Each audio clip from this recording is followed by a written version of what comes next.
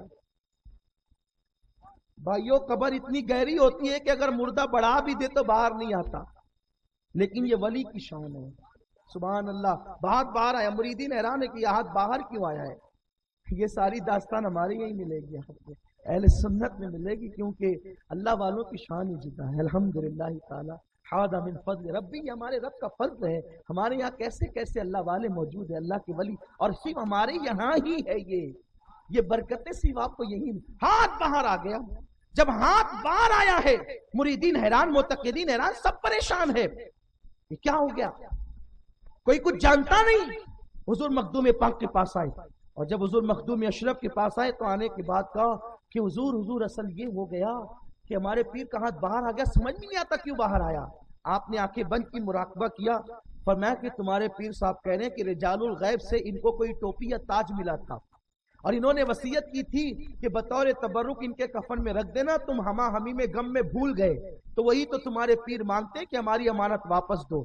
تو لوگوں نے کہا صحیح کہا آپ نے، وصیت تو تھی، ہم بھول گئے، زندے بھول گئے، قبر میں جانے والے کو یاد ہے. یہ اللہ کے ولیوں کی شان ہے. ان اللہ علی کل شیء قدیر. اللہ اکبر. جب وہ تاج لایا گیا اور ہاتھ میں رکھا گیا تو آپ نے ہاتھ اندر کر لیا، اور پھر روح شرف الدین یحییٰ منیری مخدوم پاک پر ظاہر ہوئی اور کہا کہ میرا ایک جبہ ہے جو بطور امانت میں نے رکھا تھا، اے اشرف اس کے حقدار تم ہو، اس لیے وہ جبہ تم کو دیتے ہیں، وہ خرقہ تم کو دیتے ہیں، لے لو وہ خرقہ. اللہ اکبر. آپ نے فرمایا ان کے مریدین سے کہ دیکھو بھائی، مخدوم پاک نے مجھ سے کہا کہ ان کا جبہ مجھے دے دو. کہا کہ ہم کیسے دیں گے آپ کو؟ اتنا سب کچھ دیکھ کر بھی جب دینے کی بات ہے کہ کیسے دیں گے، ہمارے پیر کا جبہ ہے. کہا دیکھو تمہارے پیر کی روح نے مجھ سے کہا ہے کہ دے دو. کہا نہیں دیں گے. کہا پھر ایک کام کرو، تم اپنے پیر کا جبہ اٹھا کر کے لاؤ، ان کی قبر پہ رکھ دو، وہ جس کو چاہیں گے اس کو ملے گا. اس کا مطلب آج سے 800 سال پہلے بھی ایمان والوں کا یہی عقیدہ تھا کہ ولی قبر میں جا کر بھی طاقت دکھا سکتا ہے. یہ مخدوم اشرف کا عقیدہ ہے بھائیوں. یہ تاریخ السلطنت مخدوم اشرف کا عقیدہ ہے کہ ولی کا پاور قبر میں جانے کے بعد بھی رہتا ہے. کہ رکھ دو پیر کی قبر پہ جبہ، پھر دیکھو وہ جس کو چاہیں گے اسی کو ملے گا. جبہ لایا مریدوں نے، رکھا قبر پہ مریدوں نے. جب رکھ دیے گئے تو کہا کہ اب اٹھاؤ باری باری. اٹھا کر کے لائے تھے نا، اٹھا کر کے جبہ لائے تھے نا، لیکن جب قبر پہ رکھا ایک ایک آ کر اٹھاتے ہوں جبہ اٹھتا نہیں، دوسرا کے اٹھاتے اٹھتا نہیں، تیسرا اٹھاتے اٹھتا نہیں. اس کے بعد آخری میں مخدوم پاک کی باری آئی، جیسے پھول اٹھایا جاتا ہے ویسے جبہ اٹھانے کا. اب یقین آ گیا. اور اس کے بعد جب آپ نے جبہ پہنا تو اس کے بعد جب جبے کے بعد پھر محفل سجی، اور محفل سجنے کے بعد جب پڑھنے والوں نے پڑھا تو آپ کو وجد آیا. عالم وجد میں جبہ اتارا اور پڑھنے والوں کو تحفتاً دے دیا. جب پڑھنے والوں کو دیا تو لوگوں نے کہا اتنا قیمتی جبہ، اتنی روحانیت والا جبہ، اور آپ نے اٹھا کر کے پڑھنے والوں کو دے دیا. فرمایا جبے میں جو تھا وہ سب لے لیا ہے، اور جو کپڑا بچا تھا وہ واپس کر دیا. کپڑے کی کوئی خصوصیت نہیں ہوتی، وہ تو روحانیت کی خصوصیت ہوتی ہے. جو لینا تھا وہ مل گیا. یہ میرے مخدوم ہے، میں کیا عرض کروں. انشاءاللہ محفلیں سجتی رہے گی، باتیں عرض کی جاتی رہے گی. اللہ ان آقاؤں کے فیضان سے ہم سب کو مالا مال فرمائے، ان کی برکتیں ہمیں نصیب فرمائے، اور دونوں جہان میں اللہ ان کی غلامی نصیب فرمائے. دوران گفتگو کوئی غلطی ہو تو اللہ معاف فرمائے. وما علینا الا البلاغ. السلام علیکم.